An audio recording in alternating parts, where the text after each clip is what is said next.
రామాపురంలో చలికాలం తన ప్రతాపాన్ని చూపిస్తుంది. సాయంత్రం 6 గంటలకే ఊరంతా నిర్మానుష్యంగా మారిపోయింది. చలిగాలులు కిటికీల సందుల్లో నుంచి ఇంట్లోకి దూసుకొస్తున్నాయి. ఆ ఊరి చివరన ఒక చిన్న పెంకుటిల్లుంది. ఆ ఇంట్లో శారదా, ప్రసాద్ అనే వృద్ధ దంపతులు, వారి కొడుకు రమేష్, కోడలు అనామిక, 2 పిల్లలు హరీషు, నవ్య నివసిస్తున్నారు. సాయంత్రం వేళ ఆ ఇంట్లో బయట చలిగాలి వీస్తున్న శబ్దం వినిపిస్తుంది. అమ్మా అమ్మా, ఆకలిస్తుంది. ఈరోజు రాత్రికి ఏం వండుతున్నావు? నాకు కూడా ఆకలిగా ఉందమ్మా. నిన్నటిలాగా ఉప్మా మాత్రం పెట్టకు, నాకు అసలు నచ్చలేదు. ఈరోజు వేడివేడిగా ఏదైనా కూర ఉండమ్మా. బంగాళదుంప కూర కావాలి నాకు. అనామిక పిల్లల వైపు నిస్సహాయంగా చూస్తూ, హరీష్, నవ్య, కాసేపు ఉండండి. నాన్న ఇంకా రాలేదు కదా. నాన్న వచ్చాక ఏం తెస్తారో చూసి వండుతాను. నాన్న రోజు ఏం తేకపోయినా నువ్వు ఏదో ఒకటి వండుతావు కదమ్మా. నిన్న గంజి కాచావు, మొన్న పచ్చడి చేసావు. ఈరోజు మాకు కూర కావాలి. మా స్నేహితుడు రాజు వాళ్ళ అమ్మ రోజుకో కూర వండుతుందంట. అవునమ్మా, వాడి బాక్స్లో ఎప్పుడూ మంచి కూరలుంటాయి. మనకెందుకమ్మా ఎప్పుడూ పచ్చళ్ళే. ఈ చలికాలంలో వేడి వేడి అన్నంలో కూర కలుపుకొని తింటే ఎంత బాగుంటుందో. ప్లీజ్ అమ్మా, ఈరోజు కూర వండవు? తప్పకుండా వండుతాను నవ్య, కానీ ఇంట్లో కూరగాయలు ఉండాలి కదా. మీ నాన్నగారికి ఈరోజు పని దొరికితే కూరగాయలు తెస్తారు. అప్పుడు మీకు ఇష్టమైన కూర వండుతాను, సరేనా? ఇంతలో మూల కూర్చున్న శారద, ఏమే అనామేక, ఆ పిల్లల ఆకలి నేడుతుంటే నీకు ముచ్చట్లు కావాల్సి వచ్చిందా? అసలే చలి, నా కాళ్ళు చేతులు లాగేతనే. కనీసం వేడివేడి కూర పెడతావా అంటే అది కూడా లేదు. ఎప్పుడు ఆ పిల్లలకి ఆశలు కల్పించడమేనా, లేక నిజంగా ఏమైనా వండుతావా? అత్తయ్య, పొయ్యిలో కట్టెలన్నీ తడిసిపోయాయి. పొగ తప్ప మంటే రావట్లేదు. ఇప్పుడే బయటున్న ఎండు పుల్లలు ఏరుదామని వెళ్దాము అనుకుంటున్నాను. ఈలోపు పిల్లలు ఆకలిని అడుగుతుంటే సర్ది చెప్తున్నానంతే. సర్ది చెప్తే కడుపు నిండుద్దా? నీ వల్ల ఏ పని అవ్వదు గాని నీ మాటలు మాత్రం కోటలు దాడతాయి. ఆ పక్కింటి గౌరమ్మని అడిగి కాస్త నిప్పు తీసుకురావచ్చుగా. ఆ మాత్రం తెలియలేదా నీకు? వెళ్ళాను అత్తయ్య, వాళ్ళింట్లో కూడా పొయ్యి వెలగడం లేదంట.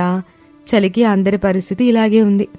అప్పుడు అక్కడే ఉన్న ప్రసాద్ ఆకలితో విసుగ్గా శారదతో ఇలా అంటాడు. ఏమే శారదా, నువ్వు అనామికని అండమాపి అసలు ఇంట్లో తినడానికి ఏమైనా ఉందా లేదా చూడు. నా పేగులు ఆకలితో అరుస్తున్నాయి. ఈ రమేష్ గాడేమో ఇంకా రాలేదు. వాడొస్తే గాని ఇంట్లో పొయ్యి వెలగదా? మీ అబ్బాయి సంగతి తెలియదేముంది? చేతులు ఒప్పుకుంటూ ఏ సాయంత్రానికో వస్తాడు. అమ్మా పని దొరకలేదని ఒక మొక్క చెప్పి చేతులు దులుపుకుంటాడు. మనమేమో ఆశగా ఎదురు చూడాలి. ఆ ననబాకలే శారదా, పాపం ఆడు మాత్రం ఏం చేస్తాడు? ఈ చలికాలంలో పనులు ఎవరికి దొరుకుతున్నాయని.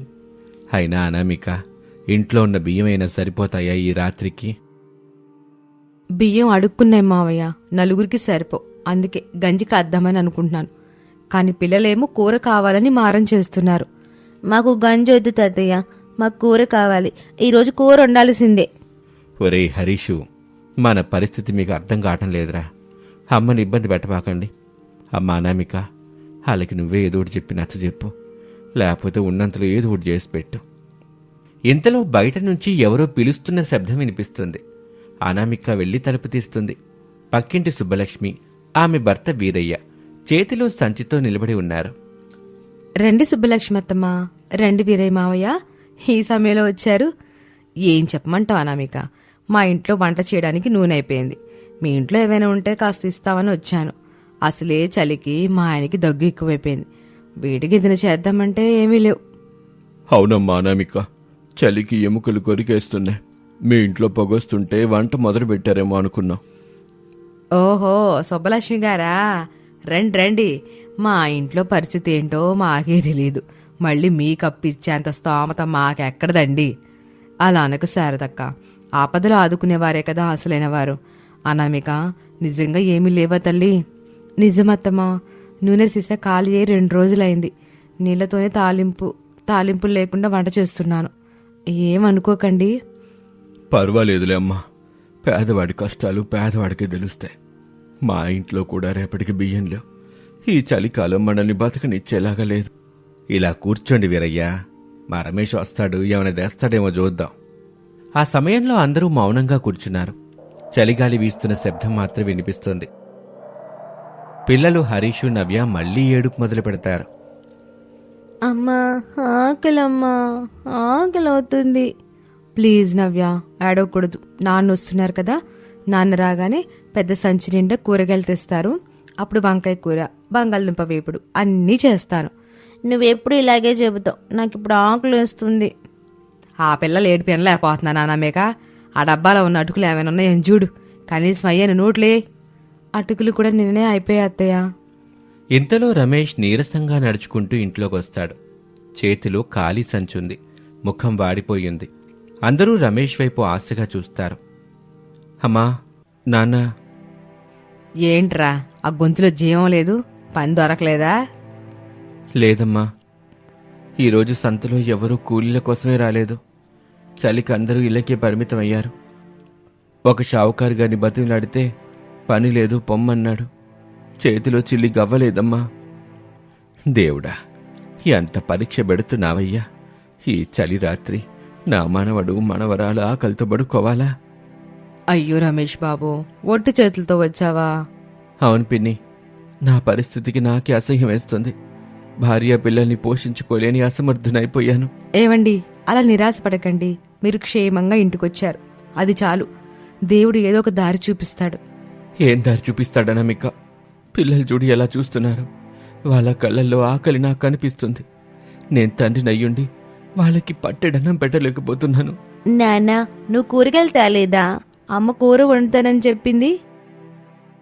క్షమించు నాన్న, ఈరోజు మీ నాన్న ఓడిపోయాడు. మీకోసం ఏమీ తీసుకురాలేకపోయాడు. నాకు ఆకలిస్తుంది. కర్మ కర్మ, నా కడుపును పుట్టినందుకు ఈడు కష్టాలు పడుతున్నాడు. ఆడిని చేసుకున్నందుకు నువ్వు కష్టాలు పడుతున్నావు. ఇప్పుడు ఆ పిల్లలు ఏ పాపం చేశారని ఆకలి తలమటించాలి? అత్తయ్య, దయచేసి అలా మాట్లాడకండి. సమస్యని పరిష్కరించుకోవాలి, కానీ నిందించుకుంటే ఆకలి తీరదు. నేను వంటింట్లోకి వెళ్తాను, ఏదో ఒకటి చేస్తాను. ఏం చేస్తావే? గాలుండుతావా, నీళ్లుండుతావా? ఇంట్లో ఏమున్నాయని చేస్తావు? ఏదో ఒకటి చేస్తాను అత్తయ్య. నా పిల్లల ఆకలి తీర్చడం నా బాధ్యత. మీరు ధైర్యంగా ఉండండి. అలా చెప్పి అనామిక వంటింట్లోకి వెళ్తుంది. అక్కడ ఖాళీ పాత్రలు ఆమెను వెక్కిరిస్తున్నట్టున్నాయి. ఒక మూల కొద్దిగా బియ్యం, 2 ఉల్లిపాయలు, పెరట్లో కాసిన ఒకే ఒక్క సొరకాయ కనిపిస్తాయి. కాని నూనె లేదు, కారం తక్కువగా ఉంది. అప్పుడు అనామిక తనలో తాను, దేవుడా, ఈ కొద్దిపాటి వాటితో నలుగురికి, ఆ పైన వచ్చిన అతిథులకి ఎలా సరిపెట్టాలి? పిల్లలేమో కూర అడుగుతున్నారు. సొరకాయ ఒక్కటే ఉంది, దీన్ని ఎలా వండాలి? నూనె లేదు, తాలింపెలా? అలా అనామిక ఆలోచిస్తూ ఉండగా వీరయ్య వంటింట్లోకి వస్తాడు. అమ్మా అనామిక, ఏమనుకోబాకు.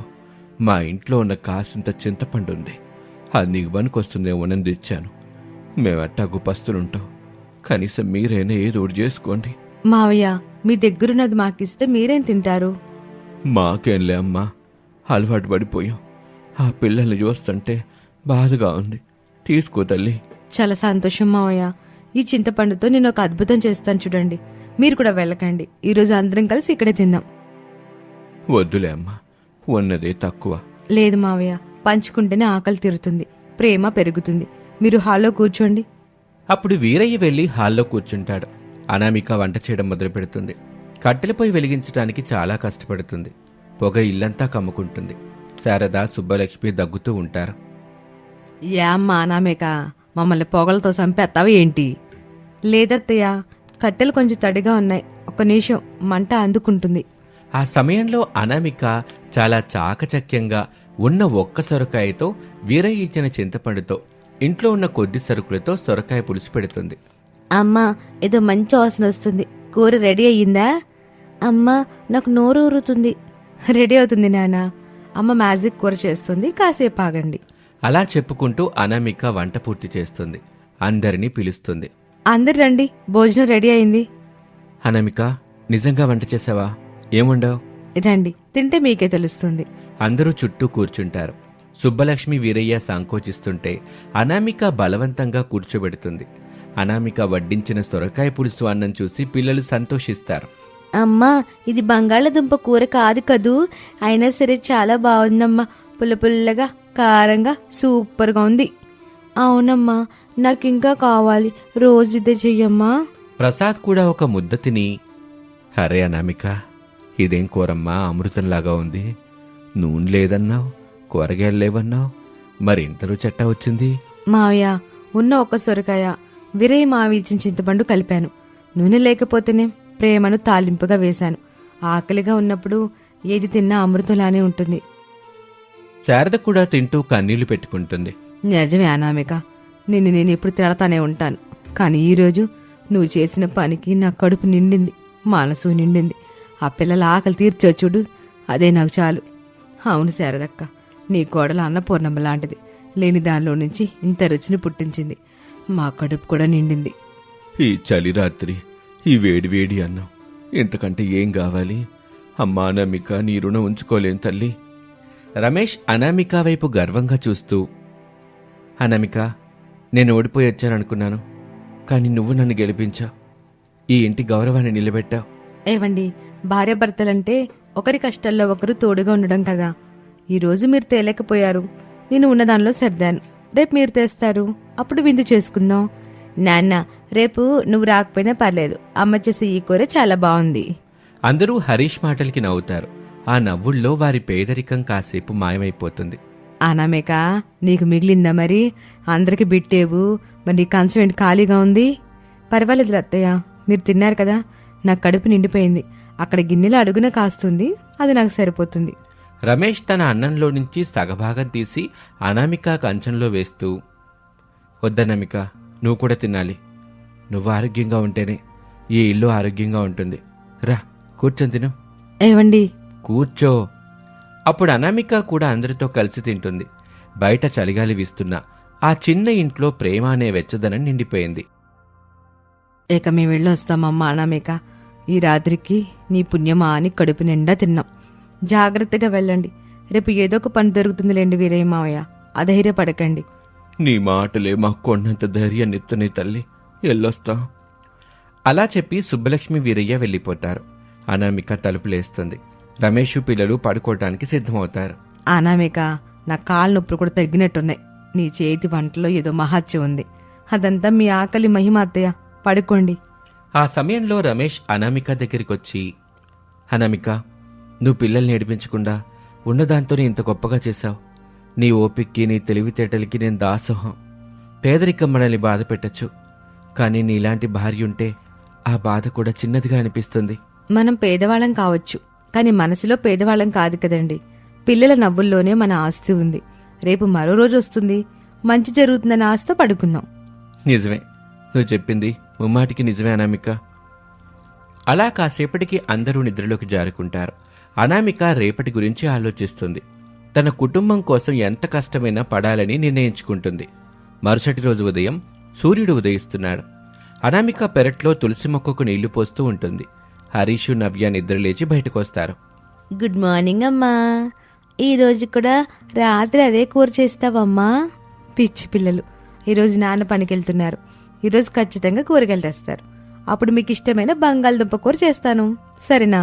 అవునరా పిల్లలు, ఈరోజు ఖచ్చితంగా తెస్తాను. అనామిక, నేను వెళ్ళొస్తాను. జాగ్రత్తగా వెళ్ళరండి, ఆ దేవుడు మీకు తోడుగా ఉంటాడు. రమేష్ ఉత్సాహంగా పనిలోకి వెళ్తాడు. శారదా ప్రసాద్ కూడా వారి ముఖాల్లో చిరునవ్వుతో కనిపిస్తారు.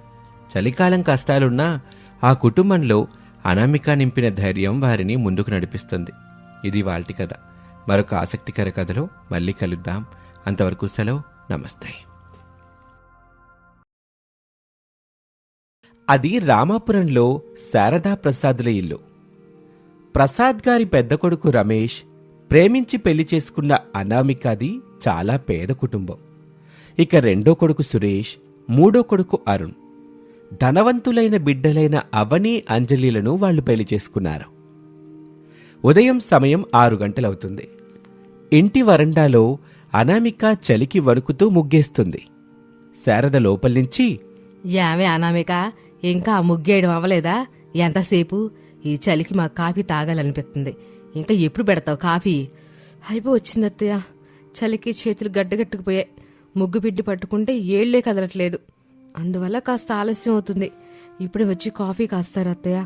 సాకులు చెప్పమాక, నీ పుట్టింట్లో చలికాలంలో పనులు చేయలేదా? మీ ఇంట్లో ఏమైనా పనాళ్ళు ఉండేవాళ్ళ?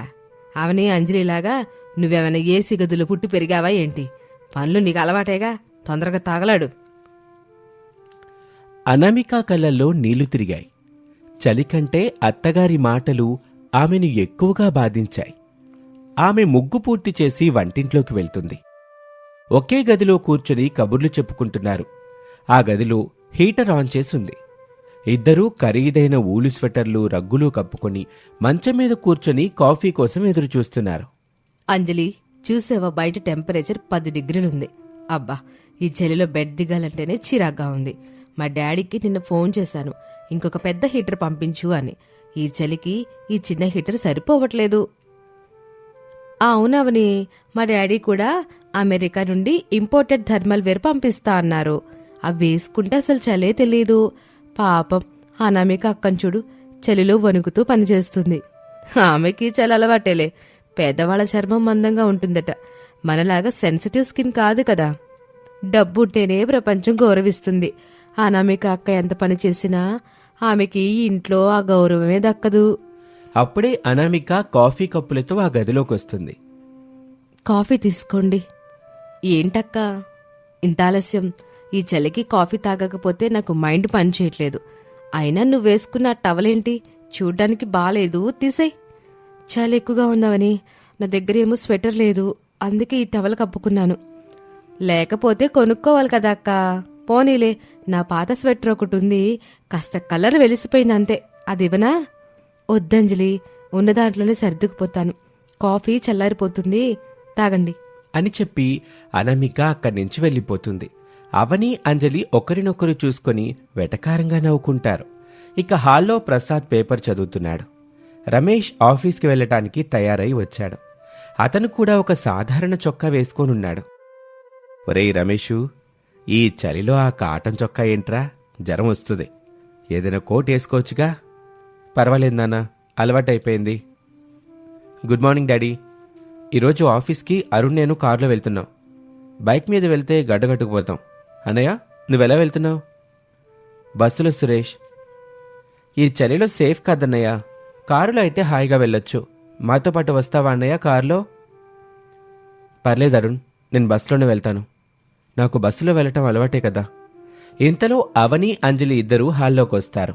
సురేష్, ఈరోజు లంచ్ బయట చేద్దామా? అనామిక అక్క చేసే వంటలు రోజు ఒకేలా ఉంటున్నాయి. ఈ చలికి నాకు చైనీస్ ఫుడ్ తినాలని ఉంది. వద్దామనే, బయట తిండి తింటే ఆరోగ్యం పాడైపోద్ది. అనామిక వేడివేడిగా పొంగల్ చేసింది తినండి. పొంగలా? చి, పేషెంట్లు తినే తిండి. అత్తయ్య, మా స్టాండర్డ్స్ వేరు, మాకు నచ్చింది మేము తింటాం. అనామిక అక్క తన పేదరికానికి తగ్గట్టు వండుకొని తింటుంది. మమ్మల్ని కూడా అలాగే ఉండమంటే ఎలా? అంజలి, అన్నం పరబ్రహ్మ స్వరూపం. అన్నానికి పేద ధనిక తేడా ఉండదు. అనామిక పొద్దున్నే లేచి కష్టపడి వండింది. తినే అన్నాన్ని గౌరవించటం నేర్చుకోండి. మావయ్య గారు, మాకు నచ్చింది తినే స్వేచ్ఛ మాకుంది. అనామిక అక్కకి ఆ స్వేచ్ఛ లేదు కనుకే ఆమె అనకువుగా ఉంటుంది. అనామిక వంటింట్లో నుంచి ఇదంతా వింటుంది. కన్నీళ్లు తుడుచుకుంటూ పనిలో నిమగ్నం అవుతుంది. ఇక సాయంత్రం చలి ఇంకా పెరిగింది. రాత్రి ప్రసాద్కి దగ్గు, జ్వరం మొదలైంది. ఆయన గదిలో దగ్గుతూ పడుకుని ఉన్నాడు. రమేష్ ఇంకా ఆఫీస్ నుంచి రాలేదు. శారదా, శారదా, ఆ ఇన్హేలర్ ఎక్కడుంది? ఊపిరాటం లేదు. కనబడ్డం లేదండి. అయ్యో, అయిపోయినట్టుంది. సురేష్, అరుణ్ ఎవరైనా ఉన్నారా? సురేష్, అరుణ్ ఇంకా రాలేదత్తయ్య. అవని, అంజలి తమ గదుల్లో హీటర్ వేసుకుని సినిమా చూస్తున్నారు. శారద పరుగున వెళ్లి ఆ గది తలుపు తడుతుంది. అవనే, అమ్మ అవనే, మీ మావయ్య గారికి ఆయాసం వచ్చింది, మందులు కావాలి. సురేష్కి ఫోన్ చెయ్యమ్మా. అవని తలుపు తీసి, అత్తయ్య, సినిమా క్లైమాక్స్ లో ఉంది. ఇందాక చేసినప్పుడు సురేష్ ఫోన్ స్విచ్ ఆఫ్ వచ్చింది. అయినా ఆయనకి ఎప్పుడు ఉండేదే కదా, ఆవిరి పట్టండి, తగ్గుతుంది. మా దగ్గర మందులు లేవు అత్తయ్య, బయట చలిగా ఉంది, మేం బయటికి రాలేము. అనామిక అక్కని పంపించండి మెడికల్ షాప్కి. ఇంత రాత్రిపూట ఈ చల్లో ఆడపిల్లని బయటికి ఎట్టా పంపిస్తాం? మీ దగ్గర కారు ఉందిగా, ఎవరైనా డ్రైవ్ చేసుకుని వెళ్ళొచ్చుగమ్మా. అత్తయ్య, నాకు నైట్ డ్రైవింగ్ రాదు, అంజలికి చలి పడదు, మీరే ఏదో ఒకటి చేసుకోండి అని తలుపేసేస్తుంది అవని. శారద నిస్సహాయంగా నిలబడుతుంది. ఇంతలో అనామిక అక్కడికొస్తుంది. ఏమైంది అత్తయ్య? అనామిక, మావయ్య గారికి ఆయాసం ఎక్కువైపోయింది, మందుల్లో ఎలా జీవితం పట్టించుకోవట్లేదు. కంగారు పడకండి అత్తయ్య, నేనున్నాను కదా. మా నాన్నగారికి కూడా ఆస్తమా ఉండేది. ఆయుర్వేద మందులు ఎలా తయారు చేయాలో నాకు తెలుసు. వంటింట్లో సొంటి మిరియాలున్నాయా? ఉన్నాయి తల్లి. పదండి, నేను కషాయం చేస్తాను. అలాగే ఆవ నూనెలో కర్పూరం వేసి కాచి మావయ్య గారి ఛాతికి రాస్తే కాస్త ఉపశమనం కలగొచ్చు. అనామిక చకచకా వంటింట్లోకి వెళ్లి కషాయం తయారు చేసి ప్రసాద్కిస్తుంది. మావయ్య గారు, నెమ్మదిగా శ్వాస తీసుకోండి. భయపడకండి. ఈ కషాయం గొంతులోని కఫాన్ని కరిగిస్తుంది. ఒక అరగంట తరువాత ప్రసాద్కి ఆయాసం తగ్గింది. అనామిక, నువ్వు చాలా మంచిదానివమ్మా. దగ్గుతూ ఊపిరాడక ఈ చలికి ప్రాణం పోతుందేమో అనుకున్నాను. ఇలాంటి సమయంలో తోడుగా ఉండాల్సిన ఆ ధనవంతురాళ్ళైన అంజని అవని గదుల్లో దాక్కున్నారు. నువ్వు మాత్రం నాకు సేవ చేసి నా ప్రాణం నిలబెట్టావు తల్లి. అవునండి, మనం అనామేకని పేదదే అని చిన్న చూపు చూసాం. కానీ ఆమె మనసు ఎంత గొప్పదో ఈ రోజే తెలిసింది. ఇక ఆ మరుసటి రోజు ట్రాన్స్ఫార్మర్ పాడవటం వల్ల ఊరంతా పవర్ కట్ అయింది. కరెంట్ ఎప్పుడొస్తుందో ఎవరికీ తెలియని పరిస్థితి. అవని అంజలి గదుల్లో హీటర్లు ఆగిపోయాయి. ఇన్వర్టర్లు కూడా కొద్దిసేపటికే ఛార్జింగ్ అయిపోయాయి. అబ్బా, ఏంటి నరకం! కరెంట్ లేదు, హీటర్ పనిచేయట్లేదు. గదిలో ఫ్రిడ్జ్లో ఉన్నట్టుంది. ఇప్పుడెలా? నా కాళ్ళు చేతులు మొద్దు బారిపోతున్నాయి. ఈ చలికి నేను తట్టుకోలేకపోతున్నాను. సురేష్, ఏదో ఒకటి చెయ్యి. నేనేం చేయగలనవని? పవర్ వచ్చే వరకు మనం ఆగాల్సిందే. ఈ పవర్ కట్ ఇలాంటి టైంలోనే కావాలా? అంజలి, నువ్వు ఆ రగ్గు ముసుగుదాన్ని పడుకో. రగ్గు వేసుకున్న చలి పుడుతోంది. ఇంతలో అనామిక వచ్చి, అందరూ నా రూమ్కి రండి. అక్కడ మీకోసం వెచ్చగా ఉండేలా ఏర్పాట్లు చేశాను. అవని అంజలి వారి భర్తలు అనామిక రమేష్ల గదివైపు వెళ్తారు. అనామిక గదిలో ఒక మూల కుంపటి వెలుగుతూ ఉంది. అది గదంతా వెచ్చగా ఉండేలా చేసింది. అరే, ఇక్కడంతా వెచ్చగా ఉందేంటి? హీటర్ లేకుండానే. ఇది కుంపటి, పేదవాళ్ల హీటర్. బొగ్గులు రాజేస్తే వచ్చే వేడి ఏ ఎలక్ట్రిక్ హీటరు ఇవ్వలేదు. అంజలి పరుగున వెళ్లి కుంపటి దగ్గర చేతులు పెట్టి, అబ్బా, ఎంత హాయిగా ఉందో! ప్రాణం లేచొచ్చింది. అక్క, నీ ఐడియా సూపర్. వదినా, మా గదిలో కోట్లు పెట్టి ఇంటీరియర్ చేయించుకున్నాం, కానీ ఈ రోజు అవి మమ్మల్ని కాపాడలేకపోయాయి. నీ చిన్న గదిలో ఉన్న ఈ కుంపటి మమ్మల్ని వెచ్చగా ఉంచుతుంది. కూర్చోండి. డబ్బు పెట్టి సౌకర్యాలు కొనుక్కోవచ్చు, కానీ కొన్నిసార్లు పాత పద్ధతులే మనల్ని కాపాడతాయి. అందరూ ఇక్కడే ఉండండి. నేను వేడివేడిగా రాగి జావ కాస్తాను. అది తాగితే శరీరం లోపల నుంచి వేడెక్కుతుంది. అనామిక అందరికీ రాగి జావ, ఉడికించిన వేరుశనగలు ఇస్తుంది. అవని అంజలి ఆవురావురుమని తింటారు. అక్క, క్షమించక్క. పేద కుటుంబం నుండి వచ్చావని నిన్ను చాలా తక్కువ చేసి మాట్లాడాను. కానీ ఆపదొచ్చినప్పుడు నువ్వు మాపైన దయ చూపించున్నావు. అవునక్క, నా పట్టు చీరలు, నా నగలు నాకు వెచ్చదనాన్నే ఇవ్వలేదు. నువ్విచ్చిన ఈ జావా, ఈ కుంపటి సేగ వెచ్చదనాన్నిచ్చాయి. మమ్మల్ని క్షమించక్క. అప్పుడే అక్కడికి అత్తగారు శారద వచ్చారు. చూశారా కోడల్లో, డబ్బు శాశ్వతం కాదు. మనిషి మనిషికుండే ప్రేమ, ఆపదలో ఆదుకునే గుణం ఇయే ముఖ్యం.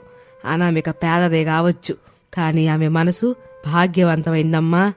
నిజమే శారద, ఈరోజు అనామిక లేకపోతే మనందరం చలికి గడ్డగట్టుకుపోయేవాళ్ళం.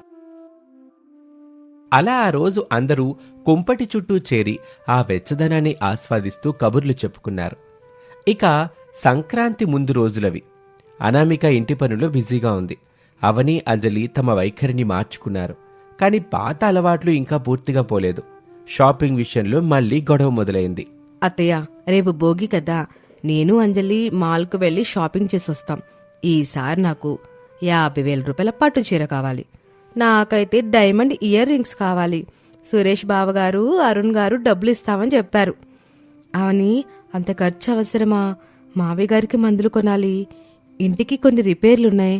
పొదుపు చేస్తే మంచిది కదా. అక్క, నువ్వు మళ్ళీ మొదలు పెట్టావా?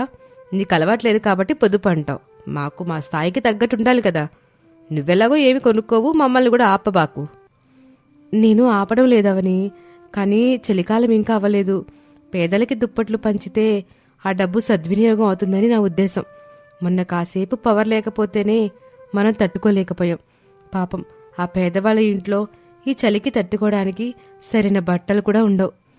సోషల్ సర్వీస్ చేయడానికి మేము ఇక్కడికి రాలేదక్క. మా ఆనందం మాకు ముఖ్యం. అవని అంజలి షాపింగ్కి వెళ్తారు. అనామిక మాత్రం ఇంట్లో ఉండి తన పాత చీరలను పాత బట్టలతో కలిపి కుట్టి బొంతలు తయారు చేస్తూ ఉంటుంది. అనామిక, ఎందుకు తల్లి వాళ్ళకి మంచి చెప్పాలని చూస్తావు? వాళ్ళు వినరు. అత్తయ్య, మన పొలంలో పనిచేసే పేద కూలీలు చలికి వణుకుతున్నారు. వాళ్ళకి కప్పుకోవడానికి ఏమీ లేదు. ఈ బొంతలు వాళ్ళకిస్తే వాళ్ళ ఆశీర్వాదం మన కుటుంబానికి ఉంటుంది. ఇక సాయంత్రం అవని, అంజలి భారీ షాపింగ్ బ్యాగులతో ఇంటికొస్తారు. కాని వారి ముఖాలు మాడిపోయి ఉంటాయి. ఏమైంది? షాపింగ్ బాగా జరిగిందా? లేదత్తయ్య, మేము మాల్ నుంచి వస్తుండగా దారిలో మా కారు ఆగిపోయింది. డ్రైవర్ చెక్ చేస్తే ఇంజన్లో ఏదో ప్రాబ్లం అన్నాడు. అక్కడ నిర్మానుష్యంగా ఉంది. చలి అయితే విపరీతంగా ఉంది. మేము కారులో నుంచి దిగి నిలబడ్డాము.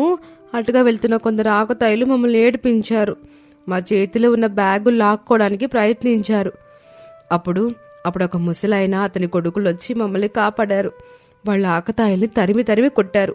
మాకు రక్షణగా నిలబడ్డారు. మిమ్మల్ని కాపాడిన వారు ఎవరెవని, అంత సహాయం చేసిన వాళ్ళని ఒకసారి మన ఇంటికి భోజనానికి పిలవాలి. వాళ్ళెవరో కదక్క, మన పొలంలో పనిచేసే రామయ్య తాత, అతని కొడుకులే. వాళ్ళు చలిలో వణుకుతూ అక్కడే గుడిసెల్లో ఉన్నారు. వాళ్ళకి కప్పుకోవడానికి సరిగా బట్టలు కూడా లేవు. కానీ మమ్మల్ని చూడగానే, అమ్మా మీరు ప్రసాద్ గారి కోడళ్ళు కదా, భయపడకండి అని రక్షణగా నిలబడ్డారు. అక్క, నువ్వు కుడుతున్న బొంతలు వాళ్ల కోసమేనా? అవునవని, మేము ₹1000 పెట్టి చీరలు కొనుక్కున్నాం. కానీ అవి మాకు రక్షణ ఇవ్వలేదు. ఆ రామయ్య తాతకి మేము ఏ సహాయం చేయలేకపోయినా మాకు రక్షణగా నిలబడ్డాడు. నువ్వు వాళ్ల కోసం బంతులు కుడుతున్నావు. నిజంగా నువ్వు గ్రేట్ అక్క. మేం కొన్న ఈ పట్టు చీరలు మాకొద్దు. వీటిని వెనక్కి ఇచ్చేసి ఆ డబ్బుతో రామయ్య తాతి లాంటి వాళ్ళకి దుప్పట్లు, స్వెటర్లు కొందామక్క. ఇప్పుడు మీరు నిజమైన కోడలయ్యారు. మీ మనసులో ఉన్న అహంకారం ఇప్పుడు పూర్తిగా పోయింది. అవునమ్మా, ఈరోజు మీరు ఆడంబరాల కంటే మానవత్వమే గొప్పదని తెలుసుకున్నారు. ఇక భోగి పండుగ రోజు ఇంటి ముందు పెద్ద భోగిమంట వేశారు. అనామిక, అవని, అంజలి కలిసి పేదలకు దుప్పట్లు, బొంతలు పంచుతున్నారు. రామయ్య తాత ఒక బొంత తీసుకుని, అమ్మా అనామిక, నువ్వు చల్లగా ఉండాలి తల్లి.